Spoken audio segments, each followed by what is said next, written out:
Olá, boa noite. Nós vamos começar agora nosso bate-papo, né, sobre a interseção entre a Previdência e o seguro, entre o direito previdenciário e o direito do seguro. Eu e o Thiago vamos aqui, durante esse tempo destinado à nossa fala, buscar identificar alguns elementos que são comuns a esses dois ramos do direito e que trazem aqui um impacto muito grande na vida de segurados, tanto da Previdência quanto dos contratos de seguro. Não é isso, Thiago? Boa noite. Fábio. Boa noite a todos. Prazer muito grande estar aqui hoje com você, uma das maiores autoridades do país, no ramo do direito previdenciário, para falar um pouquinho do direito de seguros, né, a importância. Eu acho que é uma boa oportunidade para mostrar um pouquinho para o pessoal do ramo do direito seguro, que tem esse ramo interessante, direito previdenciário, e mostrar, por outro lado, um pouquinho para o pessoal do direito previdenciário, todo esse mercado dos seguros, que é um mercado aí que realmente tem um potencial gigante. Se me permite, Fábio, eu tinha feito uma apresentação em slide. Claro, não vamos ficar muito engessado aqui, mas só para a gente introduzir essa nossa discussão, eu acho que seria legal passar para o pessoal. Então, basicamente, o direito previdenciário, ele disciplina a seguridade social, que se desdobra em assistência social, previdência social e direito à saúde. O que é importante a gente falar aqui, trazendo um gancho aí para o direito do seguro, está muito ligado a um instrumento de bem-estar social, então o direito previdenciário, a previdência social, garante de certa forma esse bem-estar social e, por outro lado, também é amplamente marcado pela solidariedade. Então, a necessidade de um mutualismo, de uma ampla gama de segurados, permitindo que eventualmente um segurado que sofra o sinistro, no caso do âmbito do seguro, tenha direito aí a um capital ou uma indenização. Um pouquinho mais para frente, lembrando que o artigo 201 aí da Constituição traz esse caráter contributivo e de filiação obrigatória no âmbito do direito previdenciário. Então isso já é uma outra diferença quando a gente vai trazer para o âmbito do direito do seguro. Seguro, basicamente, trata de um seguro privado no âmbito do direito securitário. E no âmbito do direito previdenciário, a gente falaria de um seguro público, se a gente pode colocar dessa forma. Você sabe, Thiago, que isso é bem interessante. Na verdade, a gente tem na Seguridade Social, né, esse gênero, a saúde, a assistência e a previdência. E quando você fala de previdência, o que acontece é que a previdência social, ela se divide em uma previdência básica e uma previdência complementar. A ideia da previdência básica passa por você obrigar a pessoa a se proteger. A pessoa não tem um critério de escolha, ela é obrigada a se proteger. Não é isso? Por isso ela é pública e obrigatória. No nosso modelo brasileiro ela é pública e ela é obrigatória. E a origem disso vem dos seguros operários. Então, e tanto é que a gente chama de seguro social, né? O INSS é o Instituto Nacional do Seguro Social. Mas, ao mesmo tempo, nós temos a previdência complementar, aquilo que vai além do básico. E aí, essa tem caráter facultativo, né? E no Brasil, o modelo é de previdência privada facultativa, nessa previdência complementar. Exatamente isso, exatamente.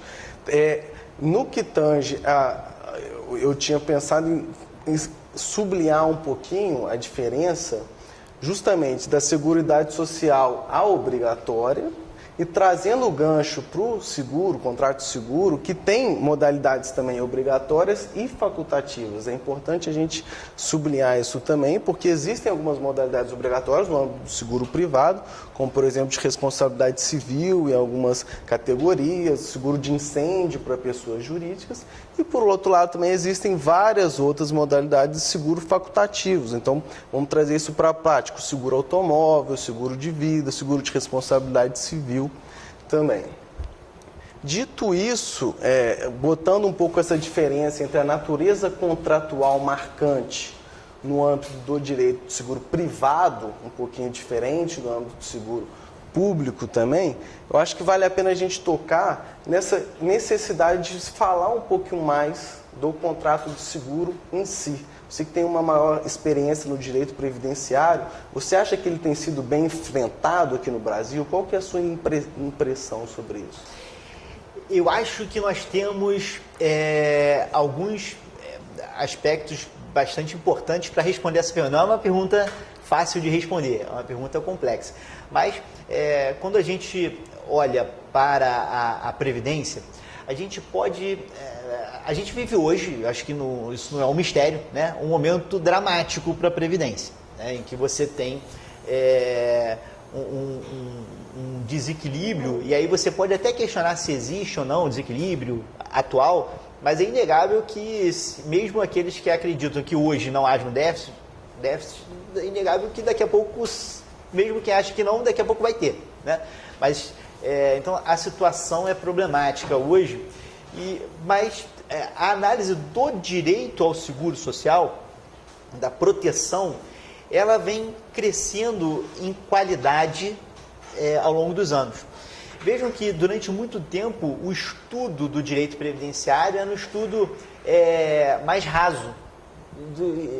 E eu estou falando da questão do direito previdenciário, né? Então você tinha ali uma baixa qualidade mesmo na produção jurídica em geral. Hoje o direito previdenciário avançou bastante e a gente tem uma produção acadêmica e jurisprudencial com base no direito previdenciário constitucional bastante interessante. Mas que vai... Basicamente, quando você fala principalmente de previdência social, né, você vai ter um diálogo forte entre a ideia de direitos fundamentais e o direito público. O que quando você transporta para o direito privado, e aí quando você vai dialogar com previdência complementar, e aí fazendo o link com o seguro, vários dos pensamentos que a gente tem, que são passíveis e devem ser aplicados à previdência pública, não podem ser transportados para a previdência privada e para o seguro. Exatamente, exatamente.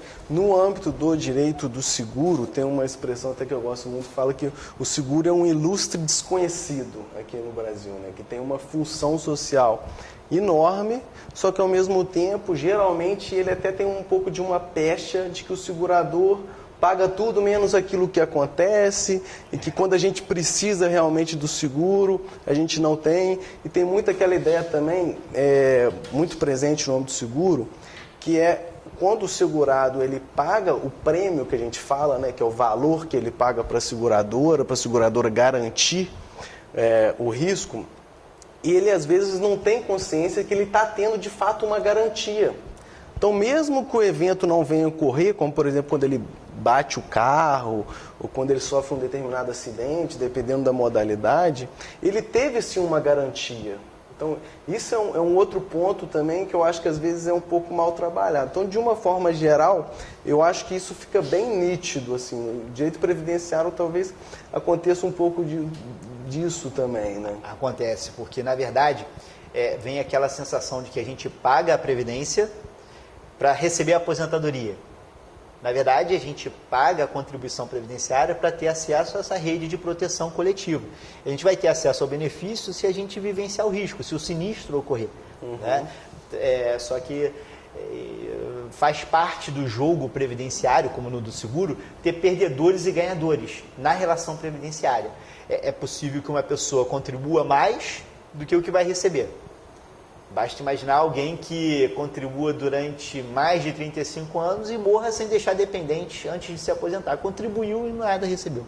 Né? Por outro lado, você pode ter alguém que receba muito mais do que contribuiu. Alguém que morreu, por exemplo, com 1, 2 anos de contribuição, deixou um filho com meses de vida, esse filho vai receber até os 21 anos de idade. Na relação previdenciária, veja, eu não estou falando na vida, né, nos aspectos, mas na relação previdenciária, esse que morreu foi vencedor. Em que sentido? Né? Para que não me interpretem mal. Foi vencedor porque contribuiu menos do que o benefício que ele está gerando. Aquele outro que passou a vida contribuindo e nada recebeu, ele nesse aspecto foi perdedor. Porque você tem também na Previdência, mesmo na social, o elemento do risco, que é tão importante no seguro, né? É verdade. E por outro lado, na Previdência um pouco menos, mas no âmbito do seguro é muito comum também um prazo de carência, né? A própria Previdência tem algumas modalidades, sim, mas não é tão considerável, sobretudo na Previdência obrigatória. No âmbito do seguro, por exemplo, seguro de vida, há um prazo de carência geralmente, o próprio Código permite esse prazo de carência. E, inclusive, há uma discussão muito interessante, que depois a gente poderia abordar um pouquinho, que é o suicídio do segurado. Se haveria ou não direito à prestação o beneficiário quando o segurado se suicida. Tem toda uma discussão muito interessante. Antes da gente chegar nesse ponto, se você me permite, voltando, eu fiz aquela pergunta para você, e voltando agora para o âmbito do direito do seguro. De uma forma geral, eu vejo que ele é um pouco mal compreendido aqui no Brasil, por quê? Eu até cheguei a elencar aqui alguns fatores. Na verdade, a gente vê muito pouco isso na prática. A própria mídia não trata de uma forma muito técnica e, geralmente, quando vai falar do seguro é quando ocorreu uma grande tragédia e que realmente está uma discussão, como no caso de Mariana, se haveria ou não a cobertura ou algo nesse sentido. Então, é interessante a gente falar que no Brasil a gente não tem muito uma cultura de seguro privado. Então, o brasileiro, por natureza, é um pouco otimista. Ele acha que realmente as coisas...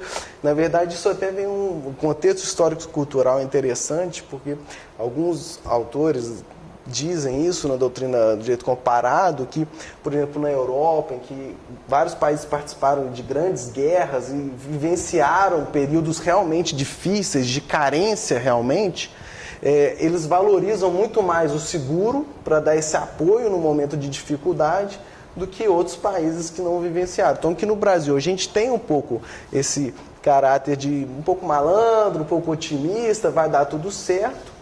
E, por outro lado, existem também outras características um pouco, até eu diria, um pouco mais sérias, como o próprio a nossa riqueza é muito baixa, né? Então, quando você tem um determinado dinheiro, ou para você pagar educação ou moradia, você não vai investir em seguro, obviamente, sim, apesar de ser um bem, muitas vezes, essencial.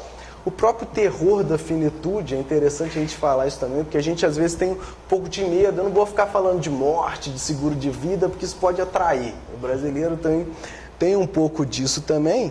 E um outro ponto que entra aqui, que eu acho muito interessante, que é o tratamento complexo legislativo que a gente tem aqui no Brasil. Então, esse é um ponto que a gente tem que sublinhar também. Aqui no Brasil, a principal sede legal, a principal fonte é o Código Civil de 2002, artigo 757 a 802. Só que, por outro lado, existem inúmeros atos normativos, como, por exemplo, os circulares da SUSEP, Conselho Nacional de Seguro Privado, o próprio Código de Defesa do Consumidor é muito utilizado também.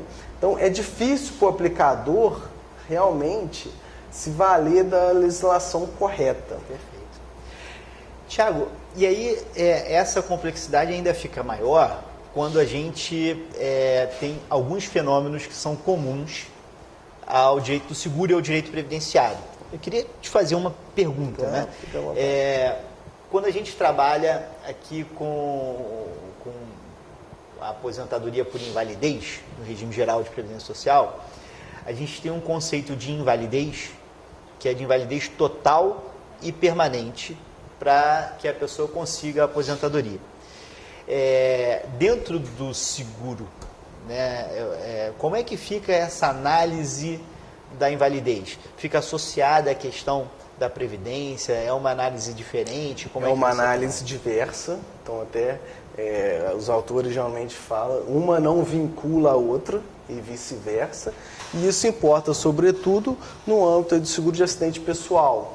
Seguro de vida, obviamente, mas também no âmbito do acidente pessoal. Então é importante falar que mesmo se o segurado recebeu o benefício do INSS, não necessariamente o seguro privado vai dar a prestação. Ele vai ter uma análise diversa. Se conserva uma autonomia, né? Então, tanto de um lado quanto de outro. E o fato, eventualmente, da seguradora reconhecer a existência daquele sinistro também não quer dizer que o INSS vá reconhecer.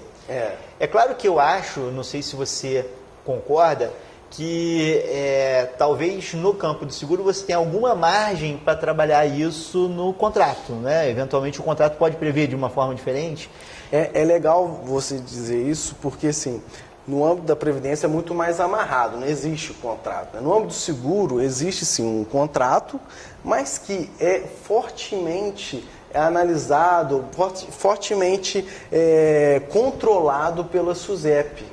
Então, na verdade, as cláusulas, o segurador, é interessante a gente falar que não é qualquer pessoa que pode se configurar como um segurador. Tem toda uma preocupação muito grande em que haja um controle. Tem que ser uma sociedade anônima, tem que ter uma prudência muito grande na gestão, porque senão o segurado poderia se ver ali diante de uma situação de não ser reembolsado pela falência de uma seguradora. Então, isso vale a pena a gente sempre deixar muito claro. Não é qualquer parte que pode se configurar como segurador. Uma vez eu ouvi, né, na verdade li numa petição um argumento interessante, que o contrato de seguro é um contrato de adesão tanto para o segurado quanto para a seguradora, de tão regulado que ele é. Isso, o Orlando Gomes, que tem uma passagem que é curiosa, que ele fala que seria um contrato duplamente adesivo. Assim. O segurador ele não poderia escolher livremente essas cláusulas, muito menos o segurado, porque o segurado geralmente ele só tem a liberalidade ou não de contratar. Posso te fazer uma pergunta só não se for muito difícil, eu prefiro não. O legal é que assim, a gente combinou que ia estar aqui, mas o que a gente ia falar, cada um estudou separadamente, assim, em alguns pontos. Mas uma coisa, essa complexidade, né, para a seguradora lidar com o contrato, né, ela ficar amarrada bastante, deve ser um desafio lidar com, de um lado, o controle da SUSEP e, de outro lado, por exemplo, uma legislação de defesa do consumidor, não é? Como é que o judiciário está se comportando nisso? Assim, legal. Isso tem até um argumento muito interessante, principalmente o pessoal que tem um viés mais direito econômico, assim, geralmente um argumento clássico para quem advoga para seguradora é esse. Como é que você pode falar que essa cláusula é abusiva, o judiciário pode falar que essa cláusula é abusiva, se a SUSEP mesmo aprovou essa cláusula? Então, houve essa aprovação prévia. Como é que agora você está falando que ela não pode? Isso iria contra uma maior segurança jurídica, um mercado um pouco mais eficaz.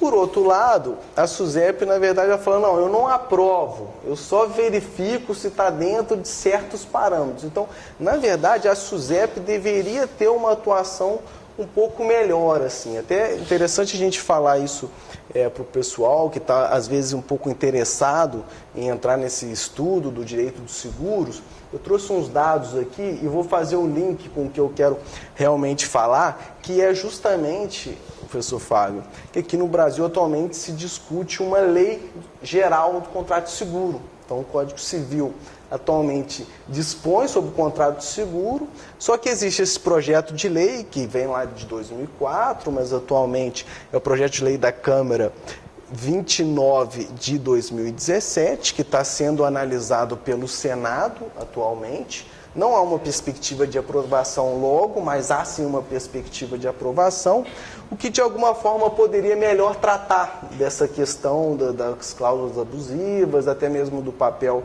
da SUSEP, essa melhor interpretação do judiciário. Como eu disse, existe o Código Civil e diversos atos normativos, o que dificulta muito esse trabalho com o contrato de seguro. Então, essa lei, e obviamente, quando uma lei é aprovada, eu vivenciei isso em Portugal de uma forma muito grande, eu fiz mestrado em Coimbra, e a lei de contrato de seguro de Portugal havia sido acabada não, mas tinha pouco tempo que ela tinha sido aprovada. E é impressionante como os estudos cresceram, a própria sociedade amadureceu no âmbito da análise do contrato de seguro. Então, isso provavelmente vai acontecer se essa lei for aprovada, o que de alguma forma traz muito trabalho para os intérpretes, assim, e oportunidades, obviamente. Só para trazer aqui alguns dados para vocês, olha só, 6,5% do PIB equivale ao mercado de seguros. Então, desde operações complexas de altos riscos como por exemplo no âmbito do petróleo, como também comezinhas, como por exemplo seguro de calçado, seguro de telefone. Então, hoje em dia a gente contrata seguro praticamente em tudo. E isso, obviamente, traz diversos conflitos. Aí vem a questão de a gente poder trabalhar para resolver da melhor forma esses conflitos. Perfeito. Então, dentro, já que estamos falando de conflitos, vamos associar a esse debate mais uma área assim que quase não há conflito, né? O direito de família também. Imaginem só, no direito previdenciário, quando a gente vai olhar ainda um exemplo de seguro de vida, depois a gente passa para outros, mas quando a gente vai olhar uma pensão por morte na previdência pública, você não tem uma flexibilidade sobre quem vai receber a pensão. Então, muitas vezes você cria até no imaginário assim, vou deixar a pensão para alguém. Não existe isso. A pensão vai para os beneficiários previstos na lei, né? Então, na lei do regime geral, do INSS, você tem lá a lei 8.213 de 91, o artigo 16 tem o rol certinho, como é que vai dividir, e às vezes dá até algumas, porque tem algumas questões bem curiosas, que, por exemplo, tem ali os dependentes de uma categoria e você vai dividir em partes iguais entre aqueles dependentes. E você pode ter ali o benefício, às vezes, dividido entre a ex-mulher e a mulher. Então, se ele pagava pensão, né, alimentícia, vai ser dividido. Só que se ele pagava 10% de pensão alimentícia, na hora de dividir, vai dividir em partes iguais. Né? Então, ali, 50% para ex-mulher e 50%. Ou seja, ex-marido vale mais morto do que vivo. Né? No seguro, talvez a gente consiga fugir um pouco disso, né? Como é que funciona? Assim? Essa é uma discussão muito interessante também no âmbito do seguro, sobretudo no seguro de vida. Por quê? Porque, na verdade, a gente tem um pouco essa ideia de que o familiar sempre vai ser o beneficiário, aquele que vai receber o valor do seguro. Mas, na verdade, há uma liberalidade. Então, eu, Thiago, posso fazer um contrato de seguro de vida e colocar como beneficiário um grande amigo meu. Não necessariamente vai ter que ser um familiar meu. É importante só que haja um interesse legítimo. Pois bem, o que acontece? Muitas vezes, na hora de contratar, o segurado coloca a esposa, o nome da esposa como beneficiário ou vice-versa. A segurada bota o nome do esposo. E depois de um tempo, essa pessoa acaba separando. E o que acontece? A pessoa nem lembra que tem um seguro de vida que colocou lá como beneficiário muitas vezes, entendeu? Então, assim, aí algumas vezes a pessoa faz uma outra união estável, até mesmo casa com uma outra pessoa e vai o segurado e morre. Aí vem aquela dúvida, como que a gente vai interpretar isso? Como que o judiciário tem entendido? No âmbito, uma discussão clássica é se, por exemplo, o amante ou a amante poderia ser ou não beneficiário do seguro. O STJ tem algumas poucas decisões falando que não haveria essa possibilidade. Aquela ideia de proteção da família, como uma instituição. Me corrija se eu estiver errado, mas acho que o direito previdenciário tem uma análise já um pouco diferente, assim. Não sei. Está em aberto, Está em aberto. No âmbito do seguro também está um pouco em aberto, mas essas decisões do STJ foram nesse sentido. Agora, outras decisões mais recentes, em que houve uma discussão muito grande, foi justamente essa. A pessoa era casado e depois se separou, constituiu uma união estável com uma outra pessoa. E tem um caso do STJ, eu me comprometo aqui depois a mandar para vocês, que foi muito curioso. Por quê? Porque a esposa, a ex-esposa, que era beneficiária do seguro de vida, e a esposa do falecido, que inclusive pagou os gastos do enterro, fez tudo, não teve direito à prestação do segurador de acordo com o STJ. O que o STJ falou? O beneficiário, o segurado, poderia ter avisado a seguradora que ele queria mudar o beneficiário.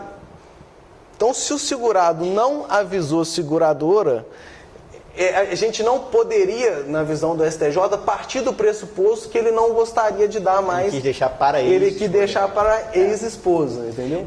Então, na verdade, a discussão toda é se existe um vício de vontade ou não, não é? Porque assim, se ele queria deixar para ela ou não. Acaba sendo a discussão. Acabou que o STJ não foi exatamente pela essa análise do vício de vontade, foi mais a questão da o princípio da força obrigatória do contrato, entendeu? Você contratou dessa forma porque você quis, vai ficar desse aqui.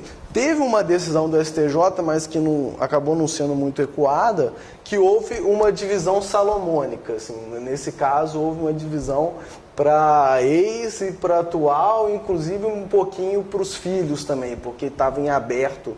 Porque, eventualmente, você pode botar lá os seus filhos como beneficiário ou você pode deixar em branco. Quando você deixa em branco, uma parte vai para sua ex-esposa e uma parte vai para os herdeiros, na verdade. Aí vai uma parte para a ex-esposa e uma parte para os filhos, se você tiver. Mas essa é uma discussão, principalmente a questão do concubino, que está em aberto também. O direito previdenciário tem algumas respostas bem curiosas, né? Mas, basicamente, teve um caso bem pitoresco que acabou gerando uma decisão do Supremo Tribunal Federal, mas que ainda não dá para dizer que é a jurisprudência do Supremo, até porque a matéria vai voltar a ser apreciada agora com repercussão geral, né? Mas esse caso era um caso em que o nome do segurado era Josemar do Amor Divino. Tá? E o senhor Josemar era casado, mas no meio, durante a sua vida, ele encontrou a Dona Joana da Paixão Luz, e viveu uma união paralela ao casamento com a Dona Joana. Ele manteve o casamento, né, e viveu uma união paralela durante 30 anos. Ele teve 9 filhos com a esposa e teve 6 filhos com a Joana e morreu. E a pergunta toda é saber se... E as duas foram brigando até o Supremo, e a questão toda é saber se a Joana tem ou não direito à pensão por morte, né? O caso foi curioso porque era Josemar do Amor Divino, Joana da Paixão Luz. O ministro Aires Brito, na época, né, votou vencido, mas dizendo que o casal estava predestinado, pois quando o amor encontra a paixão, nós ingressamos no insondável território do coração. Mas não acaba por aí. O ministro Marco Aurélio, que foi o relator, disse que, olha só como às vezes os elementos não jurídicos impactam nesse tipo de julgamento, né? Lendo as transcrições, o ministro Marco Aurélio coloca assim: não é possível a mulher dividir o marido durante 30 anos e agora vai ter que dividir a pensão? O ministro Aires respondeu assim: Excelência, não cabe ao julgador sentir ciúmes pelo segurado. Mas, em meio a essa confusão, nesse momento, o Supremo acabou dizendo que a Dona Joana não tinha direito, e com isso negou o direito à concubina. Mas o tema não fechou, a jurisprudência, os tribunais não seguiram integralmente, então vai voltar a ser apreciado com grande chance do Supremo dizer que no concubinato de longa duração há tutela previdenciária, né?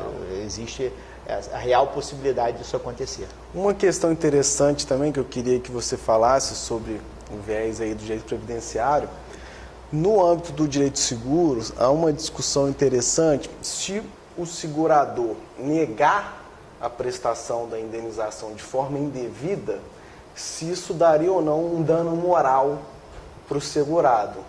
Eu acredito que no âmbito aí do direito previdenciário, se o segurado for indevidamente negado a um direito, possa ter quem defenda que haveria também um dano moral. Assim, qual que é a sua perspectiva em relação a isso? Essa é uma questão super controvertida, né? Você tem na doutrina muita gente defendendo a existência de um dano moral indenizável quando há uma negativa do INSS indevida, só que a jurisprudência vem sendo muito tímida na condenação do INSS em danos morais, tá? O que vem acontecendo é que apenas em casos de erros crassos, né, você tem ali a condenação do INSS em danos morais.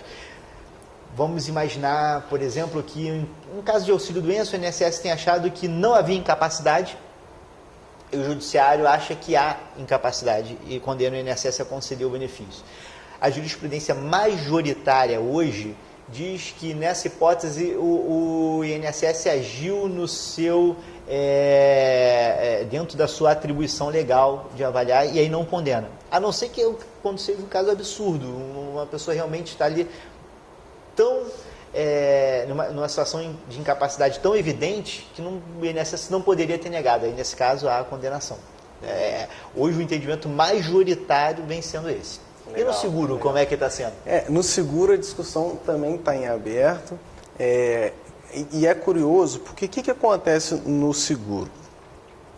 O segurador, se ele negar, o segurado, quando acontece um sinistro, ou no âmbito do seguro de vida, o beneficiário, no caso, ele está numa circunstância muito vulnerável, né? Por exemplo, se for um empresário que teve fogo na loja dele, ou aquele segurado que tinha um carro que ele utilizava para trabalhar e ele perdeu aquele carro. Então, é uma situação particularmente vulnerável na vida do segurado quando acontece o sinistro. Então, muitas vezes, a jurisprudência tem sublinhado esse fato, falando, olha, a negativa indevida traz sim dano moral. Só que, por outro lado, muitas vezes, o segurador ele negou baseado na letra da própria lei. Mas a jurisprudência tem uma construção diferente. Então, assim, ainda está em aberto essa discussão.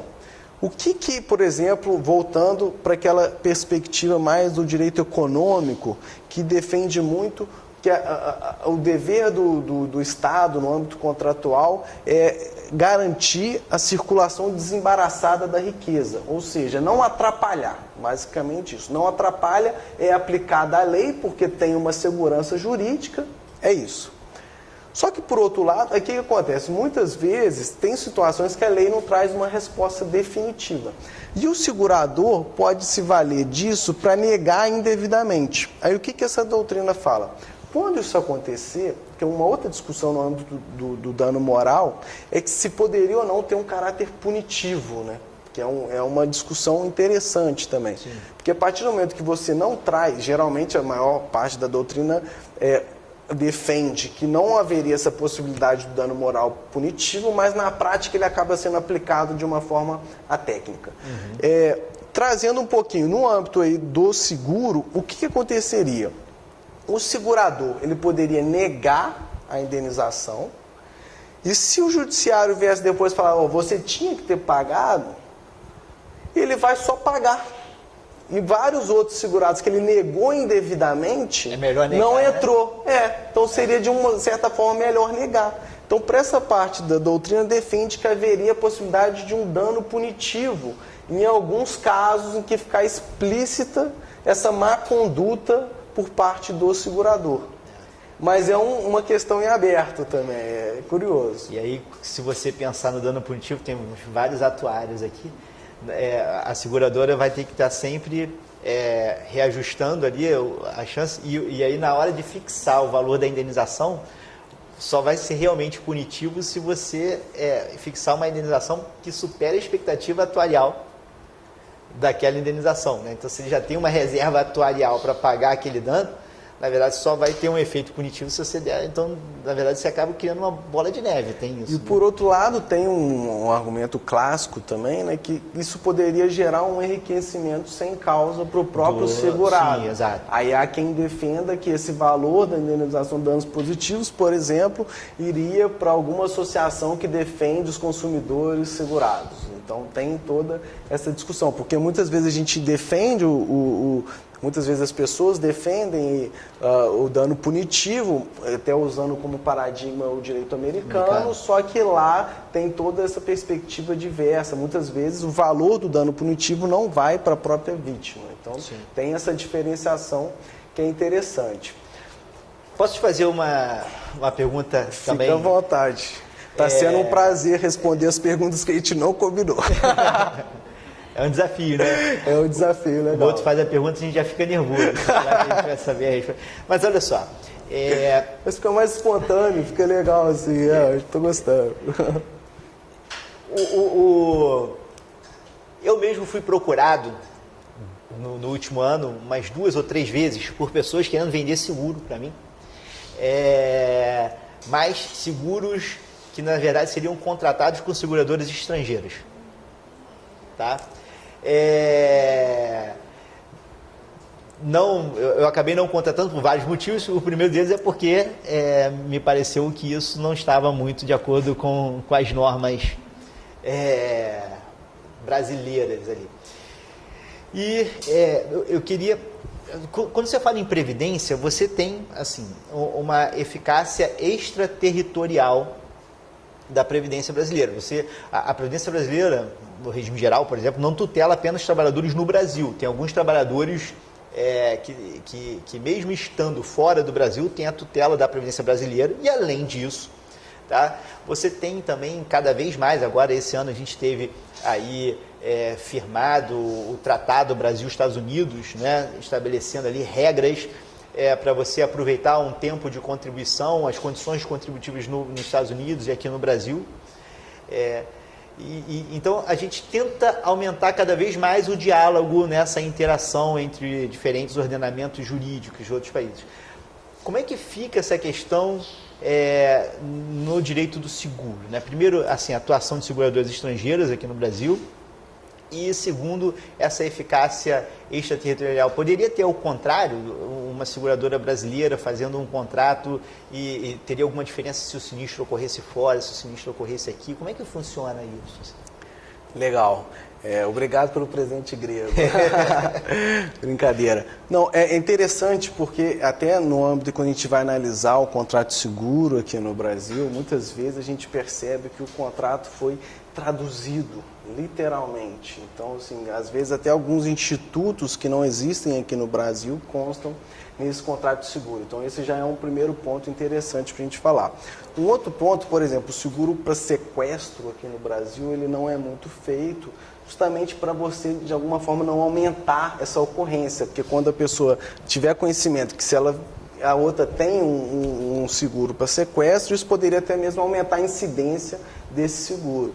Só que, o que tem acontecido? Para a seguradora internacional atuar aqui no Brasil, ela precisa, sim, de uma autorização, mas algumas vezes, isso é uma coisa que o mercado ainda está um pouquinho aberto, a gente ouve falar, mas, na verdade, eu nunca tive contato direto com isso, que essas seguradoras estariam oferecendo seguro para sequestro para fazer aqui dentro do Brasil. Então, assim, teoricamente, isso não teria uma aprovação inicial. Mas eu te confesso que eu não sei se isso na prática, se a pessoa se realmente contratasse, na minha visão, ela poderia eventualmente se utilizar dele. Mas é um caso interessante também que o STJ acabou de julgar foi em relação a essas cooperativas, que basicamente parece um pouco uma seguradora, né, mas é uma cooperativa. Então, o Código Civil, o ordenamento, ele possibilita que haja uma formação de um grupo, assim, que haja esse fundo comum, mas não aberto para a sociedade. Então, o STJ tem uma decisão recente... São as mútuas. As mútuas pode, mas você não pode abrir isso e vender como se fosse uma seguradora. Então, isso não é permitido. Chegou um caso recente, julgado pelo STJ, em que foi julgado ilegal essa atuação. Então, seria basicamente isso. Assim, eu te recomendaria realmente não contratar com essa seguradora. Por outro lado, é muito comum, e aqui o Brasil, desde 2008, foi aberto o mercado de resseguro no Brasil. Antigamente era só o IRBs, e agora o mercado foi aberto, inclusive trazendo aqui um slide, olha lá, atualmente 137 empresas de resseguro no Brasil. Então, talvez não diretamente a seguradora, mas muito provavelmente a resseguradora, principalmente de grandes riscos, será sim internacional. E isso é muito curioso, por quê? Porque muitas vezes essas grandes causas têm uma cláusula de arbitragem. Então, esses grandes contratos de grandes riscos. E pode ser que essa arbitragem acabe sendo feita, por exemplo, em Londres, com o ordenamento de Londres. Então, há uma discussão muito grande porque as resseguradoras pressionam muito as seguradoras nacionais para que haja esse tipo de cláusula, porque elas se sentem mais protegidas se houver algum problema, que haja esse julgamento por lá. Só que, por outro lado, para as empresas brasileiras, muitas vezes isso é ruim. Às vezes a empresa é brasileira, a seguradora é brasileira, o sinistro ocorreu no Brasil, só que em virtude da cláusula, a arbitragem vai ser em Londres, por exemplo. Até tendo isso em vista, esse projeto de lei que eu mencionei aqui no Brasil defende que, nesses casos, a arbitragem tem que ser no Brasil e com a lei brasileira, que é um aspecto muito polêmico, porque vai de encontro à lei de arbitragem, que permite que haja essa arbitragem fora do país com outro ordenamento. Sim. Então, esse é um ponto também interessante.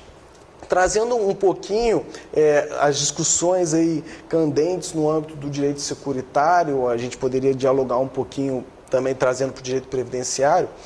O STJ, agora, em 2018, aprovou 3 súmulas sobre o contrato de seguro. E é um tema que realmente está na ordem do dia, é interessante a gente falar. Inclusive, a última súmula aprovada pelo STJ, até o presente momento, dia 15 de agosto, é justamente em relação à mora do segurado, que é quando você tem, por exemplo, um contrato de seguro automóvel, você faz lá a contratação e você combina, vou dividir o prêmio em 6 parcelas. Você paga as 3 primeiras parcelas, no 4º mês você esquece. 5º mês você finge que esqueceu. Aí acontece o sinistro. O segurado tem ou não o direito à indenização. Então essa era uma discussão muito grande no âmbito aí do direito de seguro, mas que já foi pacificada há um tempo pela jurisprudência e agora por meio da súmula, no sentido de que o segurado tem que notificar, o segurador tem que notificar o segurado dessa mora, permitindo que ele purgue ela, antes de cancelar ou suspender aquela cobertura. Então, esse é um caso... O debate está relacionado à ideia do adimplemento substancial? Isso também. O primeiro caso era justamente isso. O segurado não tinha pagado a última prestação. Ele não tinha cumprido com a última prestação e houve o sinistro. Então, nesse caso, se entendeu essa figura parcelar aí do adimplemento substancial, da boa-fé, em que haveria, sim, a necessidade, uma sentença famosa do ministro Rui Rosado Aguiar, em 1996. Só que, independente de ter havido ou não adimplemento substancial, o posicionamento do STJ tem vindo no sentido, o segurador tem que notificar o segurado, permitindo ele. Agora, se o segurado não pagou nenhum prêmio, então muitas vezes o segurador pode sim não pagar. Você sabe que, bom, isso para pessoas que têm memória como a minha é um alívio, né? Porque de vez em quando eu esqueço de pagar o prêmio do seguro do carro, tá ali. É verdade. Agora, você sabe que eu dei uma decisão, na verdade, eu atuo na turma recursal, né, da Justiça Federal. E lá a nossa turma deu uma decisão que eu acho que os procuradores devem estar falando mal de mim até agora, os procuradores do INSS, mas eu apliquei a teoria do adimplemento substancial na relação de previdência.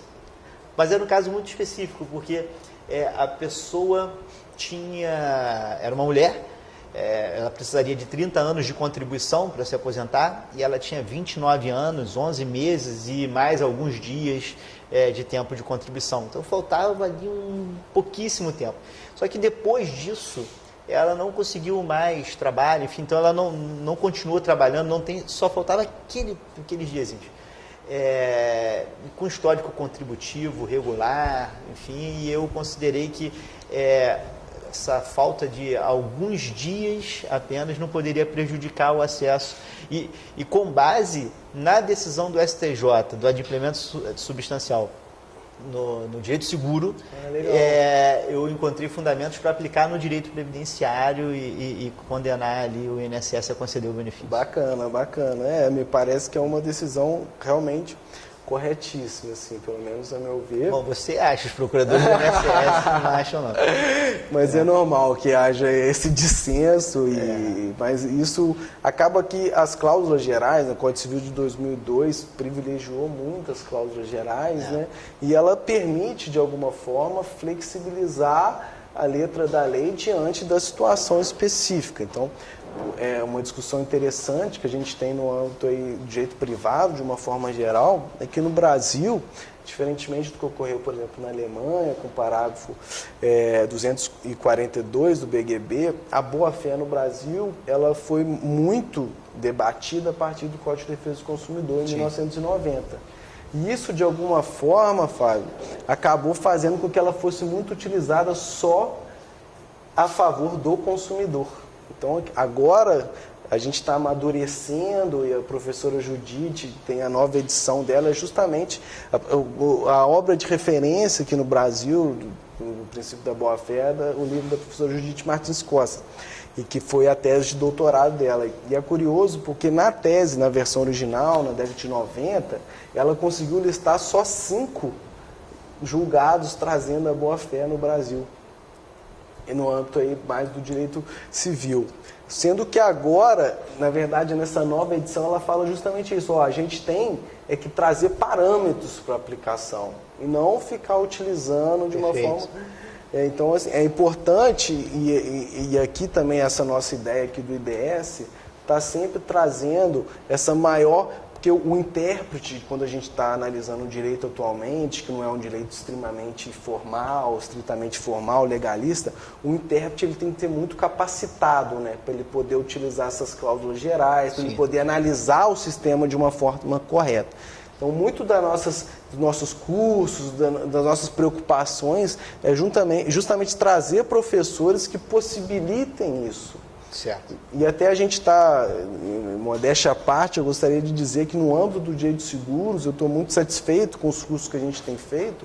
Por exemplo, ontem mesmo foi aprovado a Lei de Proteção de Dados Pessoais aqui no Brasil, e a gente fez aquele curso sobre os impactos das novas tecnologias no âmbito do contrato de seguro.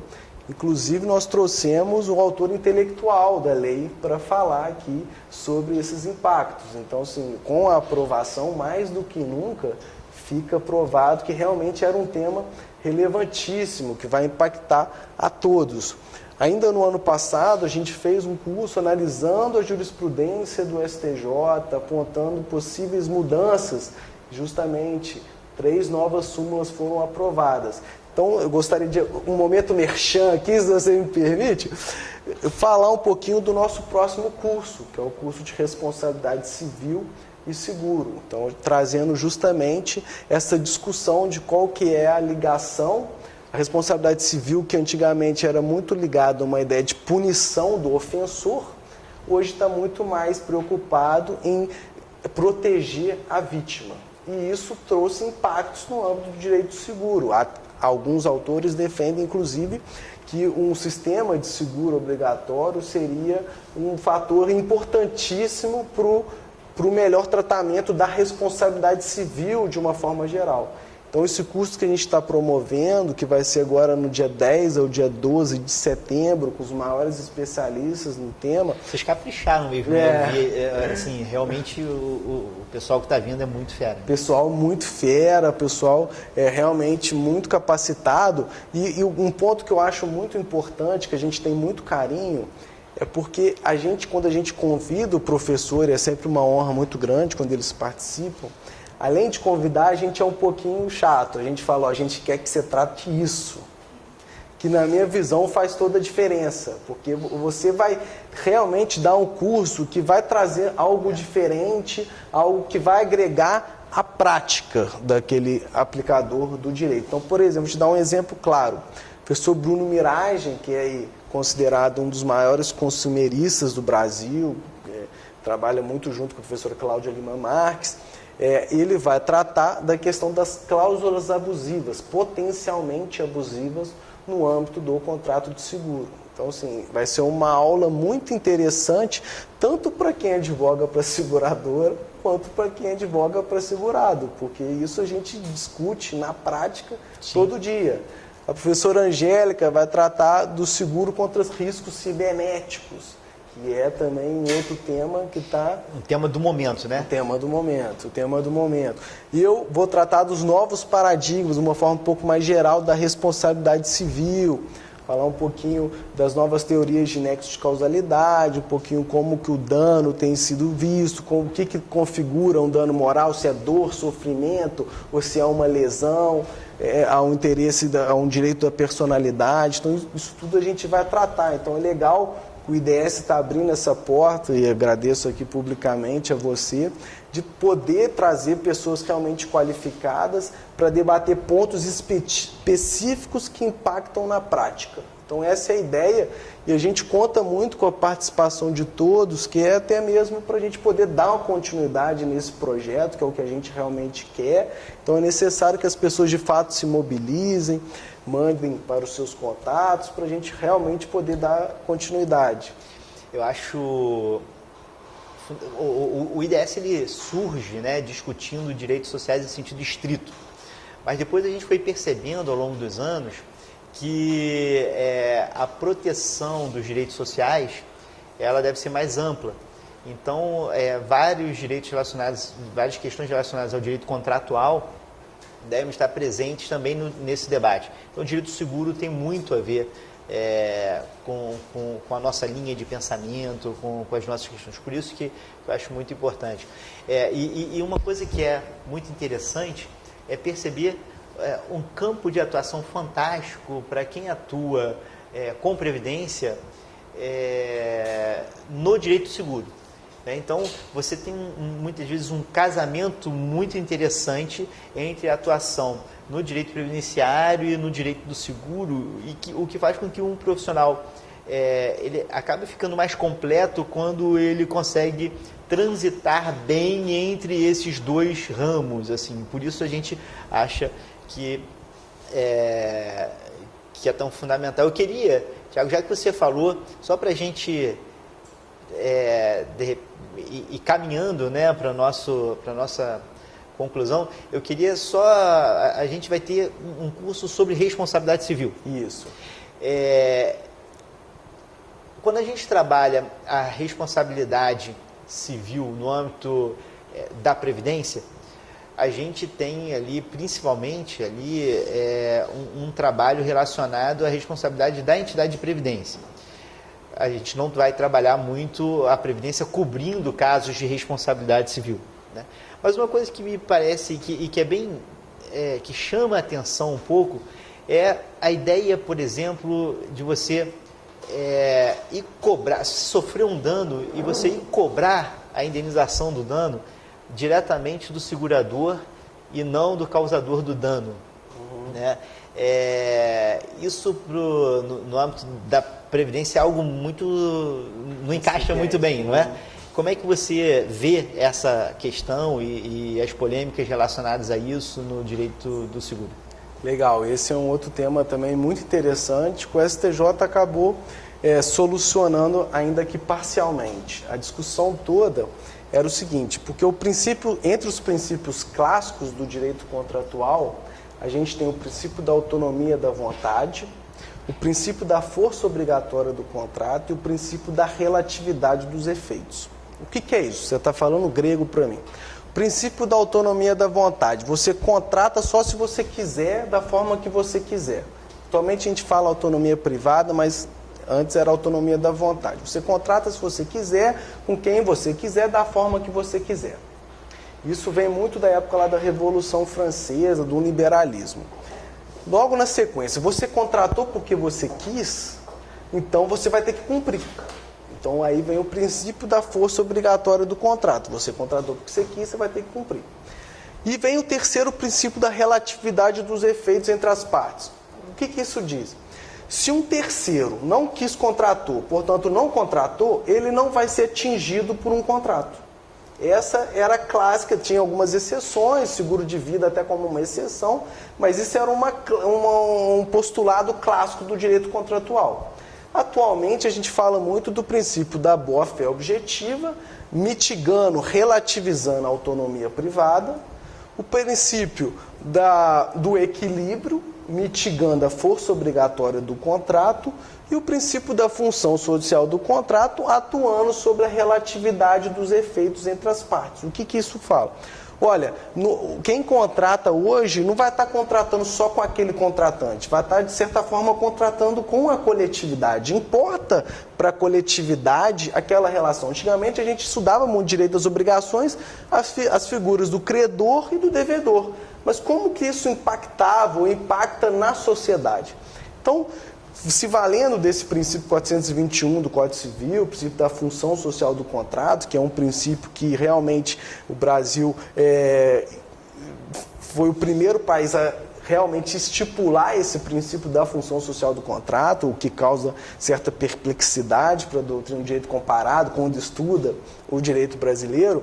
E logo após que surgiu esse artigo 421, teve uma discussão muito grande como que vai ser a aplicação dessa função social do contrato. Alguns autores defendiam que teriam um efeito entre as partes e entre as partes e a coletividade. Outros defendiam que não, só entre uma parte e a coletividade.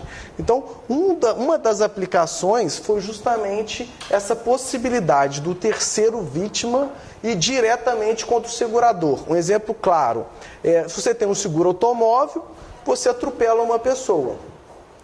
Essa pessoa que você atropelou, ela vai poder acionar diretamente o seu segurador ou ela tem que entrar com uma ação contra você? Então, a discussão basicamente era essa. E na verdade ainda muitos autores defendem isso. Qual que era a grande polêmica? Na verdade, essa vítima com o segurador não tinha nenhuma relação prévia. Então, teoricamente, se a gente for uma análise clássica, ele não poderia ir diretamente contra o segurador. Mas se a gente entendesse que o princípio da função social do contrato permitiria, deixaria. Mas qual que é o grande problema? Deixaria com que houvesse essa ação direta contra o segurador. Mas qual que é o problema? Um grande problema, talvez a indenização viesse a ser maior do que o próprio valor do seguro. Então isso, na verdade, poderia prejudicar essa vítima. Então, se a indenização fosse maior do que o seguro. E, por outro lado, também, isso teoricamente prejudicaria o segurador, porque quando acontece o sinistro, por exemplo, essa batida, o segurado vai reportar para o segurador esse sinistro e o segurador vai averiguar como que aconteceu, se o segurado bebeu, que é uma outra discussão interessante, o que aconteceu naquele caso específico. Então, o segurador precisa dessas informações. Quando você permite que o terceiro entre diretamente contra o segurador, você teoricamente estaria prejudicando o segurador, porque eventualmente ele não era responsável de fato para pagar aquela indenização.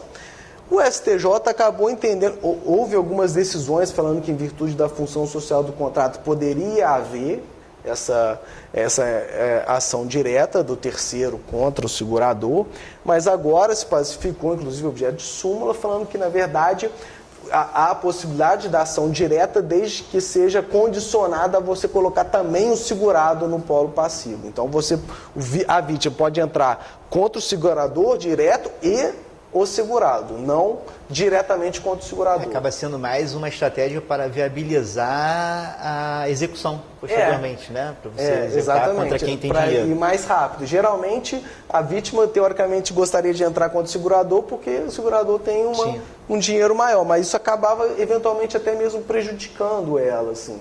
E acaba que também, quando você coloca duas pessoas no polo passivo, o processo fica um pouco mais demorado. Sim. Mas falar a verdade, eu não acho que essa aplicação da função social do contrato, diante de todos esses argumentos, mereceria uma defesa maior. Só para abrir um parênteses, o projeto de lei trata o tema permitindo essa ação direta. Então é um outro tema aí polêmico no tratamento do seguro. Tiago, eu estou convencido a fazer o curso. Obrigado.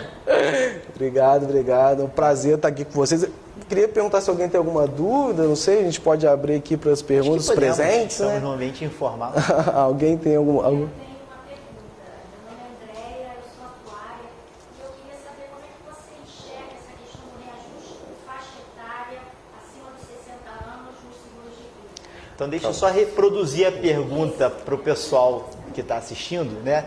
Então, a professora Andréia, que é uma honra estar aqui com a gente assistindo aqui a palestra presencialmente, para quem está em casa, né? Nós temos também um público presencial aqui, está perguntando como o Thiago enxerga a questão do aumento, né, dos reajustes por faixa etária acima dos 60 anos. Esse é o perigo. Para o seguro de vida. Esse que é o perigo de abrir para perguntas com uma plateia tão qualificada, né? Mas essa discussão realmente é interessante e... Então a gente já pergunta para os dois, no seguro-saúde e no seguro de vida.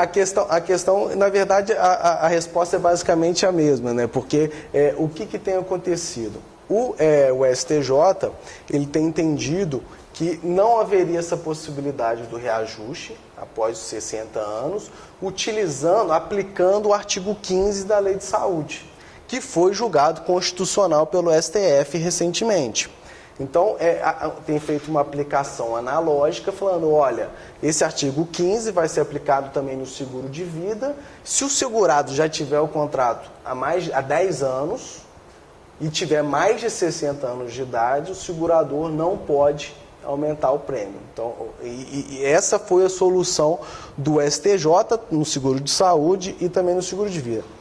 A meu ver, eu acho que o problema todo é que a população está envelhecendo muito. Isso é uma questão também que impacta diretamente ao direito previdenciário. A população vive muito mais. Então, os 60 anos realmente está um prazo questionável, assim. Eu acho que, com certeza, um determinado período tinha que haver, porque na prática o segurador não contrata mais seguro de vida com quem tem mais de 65 anos. É muito difícil você encontrar no mercado. Então, assim, eu acho que tem que ter essa preocupação o seguro não tem que ter uma análise só objetiva de, tipo, qual que é o seu risco, você vai pagar exatamente isso. Eu acho que tem que ter uma análise de como que a gente quer que a sociedade, por meio aí do mutualismo, da solidariedade, possa atuar. Mas, por outro lado, eu entendo também que 60 anos é complicado. O que aconteceu muito? Eu estou vivenciando isso em alguns casos. Atualmente, as circulares da SUSEP falam que o segurador ele tem que botar lá a faixa etária certinho, vai aumentar o prêmio de acordo com tal idade e tal. Antigamente, as seguradoras não faziam isso. Eu vi algumas apólices, inclusive, falando, ó, faixa etária 1 aumenta o valor tal, faixa etária 2 aumenta tal, mas não falava qual idade era qual faixa etária. Então, isso, pelo dever de informação, em virtude da boa-fé, está totalmente errado. Então, assim, agora que o pessoal está atingindo 60 anos de idade, isso está dando problema na prática. O que eu tenho visto é que as seguradoras, aí vem uma outra questão do dano punitivo, as seguradoras têm meio que ignorado essa decisão do STJ na prática e têm continuado a aumentar, pelo menos na minha prática, tem continuado a aumentar o prêmio independente de 60 anos de idade. O que, e falando justamente usando essa técnica, poucas pessoas vão saber, poucas pessoas vão entrar com a ação, quem entrar a gente paga. Então, isso é uma discussão que realmente é bem complicada. Aí vem, será que tinha que haver um dano punitivo em virtude disso ou não? É uma discussão que está em aberto. Vamos mais uma pergunta para fechar. Nesse caso mesmo específico, para mim, há uma grande diferença do seguro de vida e o seguro-saúde. Porque o seguro de vida é anual renovável, enquanto que o seguro-saúde é vitalício. Para meu ver, erradamente, que ele usa o regime de repartição e de capitalização. Mas no seguro de saúde, de vida, no caso, o segurador pode não renovar o seguro a partir da idade dele. Só para passar para o pessoal. E registrar também a honrosa presença do doutor Heitor aqui, professor Heitor. Só para passar para o pessoal, o professor falou que haveria uma diferença do regime entre o seguro-saúde e o seguro de vida, permitindo, então, apenas no seguro de vida. Foi isso que você disse? Não? seria renovado. E outro seria renovado. Na verdade, o seguro de vida, há uma diferença de regime se ele for seguro de vida individual ou de grupo, né? Seguro de vida do grupo geralmente tem repartição simples, o regime de vida individual muitas vezes há um regime vitalício também. Isso pode ocorrer na prática também, outras vezes não. Há todas... o segurador geralmente evita, mas é possível que haja esse regime vitalício também. Além dessa discussão da possibilidade ou não do aumento do prêmio após 60 anos, uma outra discussão que está intimamente ligada é a possibilidade de recusa ou não de renovação. Então, eu não posso aumentar o prêmio, mas eu posso recusar. Então, essa é uma outra discussão. E o STJ tem uma distinção muito clara entre seguro de vida individual e seguro de vida coletivo, justamente ligado geralmente ao regime financeiro. Então, o seguro individual haveria uma maior dificuldade em aceitar essa recusa de renovação.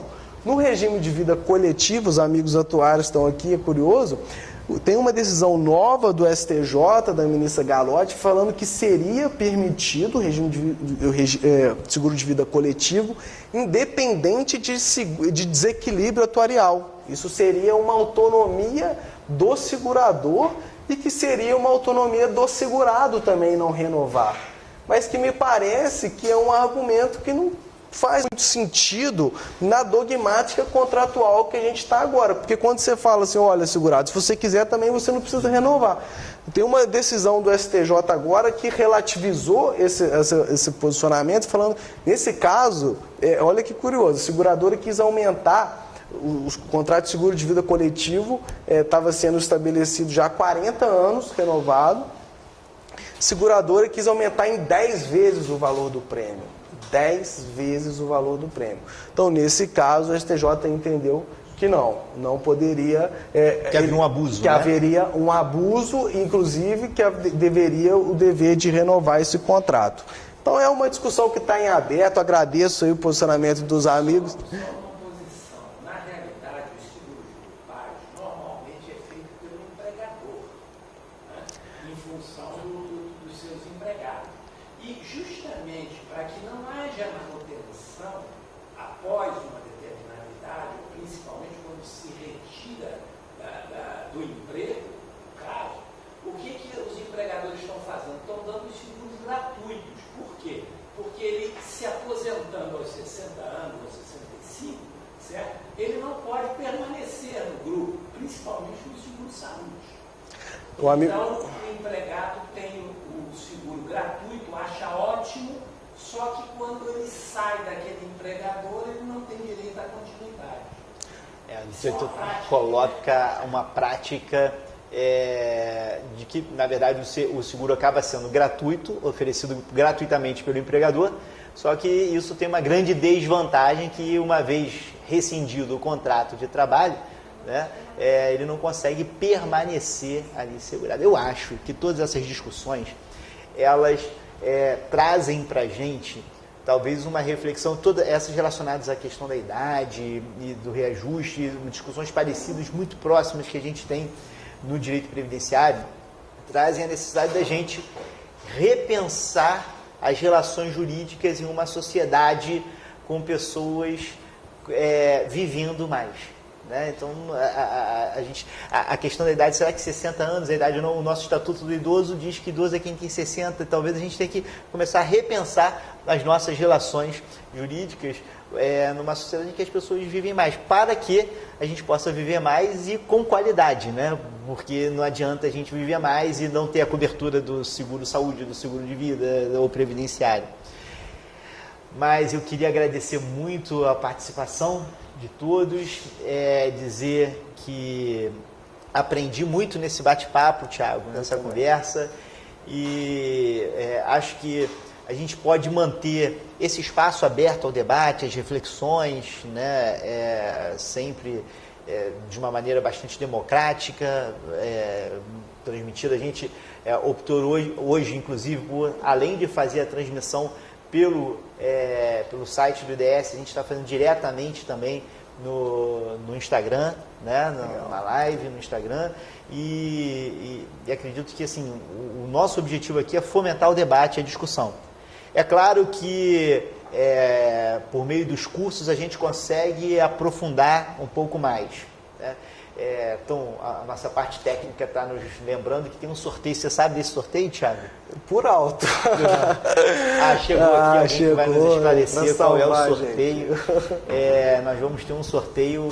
É o sorteio de quê? Eu acho que é uma... Sorteio primeiro do desconto do curso de responsabilidade civil, que vai ocorrer dia 10, 11 e 12 de setembro aqui no IDS. E aí eu vou pedir para o professor Fábio, então, me dizer um número que vai de 1 a 26. Então é um bônus para o curso de responsabilidade civil que vai acontecer dia 10, 11 e 12 de setembro. 10, 11 e 12 de setembro. É número de 1 a 26? Isso aí. Número 26. Manuela de Freitas Paiva. Eu pensei assim, ele nunca vai falar. A Manuela ganhou aqui a bolsa, né, do curso, lembrando, curso de responsabilidade civil, dia 10 a 12 de outubro, e ela estava falando que ela pensou que ela nunca fosse ganhar.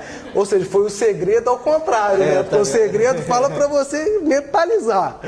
Deu certo. Você fez o cadastro no site? Você já está inscrita no site? Então a gente vai, através do seu e-mail, mandar para você o bônus de participação ativa. Parabéns. Parabéns. Tem mais seguro? Tem mais seguro não. Tem mais seguro? Tem, né? Tem mais sorteio? A gente tem sorteio da modalidade online, mas a gente faz no sistema, né? Então o pessoal que acompanhou O online, pessoal de casa vai ter também o sorteio.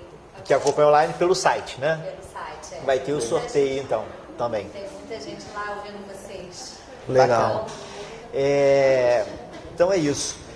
Não vai sortear nada de previdência, a gente falou de seguro e previdência, só sorteou de seguro, não vai fazer nada de previdência. Eu tô com ciúme agora. Vai sortear, bom, a gente pode ter o curso previdenciário total, que está ocorrendo, já está em Então vamos andamento, sortear mas que um- cabe entrada, né? Isso. É um curso completo de regime geral, que contempla custeio, previdência complementar, contempla RPPS, É assim que contempla você acaba com a gestão do curso, né? Você não vai sortear nada. Assim.